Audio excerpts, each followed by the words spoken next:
جو کفر کرتے ہیں، اور ان کے مسلمان بھائی جب اللہ کی راہ میں سفر کریں اور مر جائیں یا جہاد کو نکلیں اور مارے جائیں تو ان کی نسبت کہتے ہیں کہ اگر وہ ہمارے پاس رہتے تو نہ مرتے اور نہ مارے جاتے،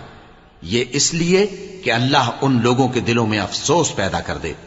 اور زندگی اور موت تو اللہ ہی دیتا ہے، اور اللہ تمہارے سب کاموں کو دیکھ رہا ہے۔ اور اگر تم اللہ کے راستے میں مارے جاؤ یا مر جاؤ تو جو مال و متاع لوگ جمع کرتے ہیں اس سے اللہ کی بخشش اور رحمت کہیں بہتر ہے، اور اگر تم مر جاؤ یا مارے جاؤ تو اللہ کے حضور میں ضرور اکٹھے کیے جاؤ گے۔ پھر اے نبی،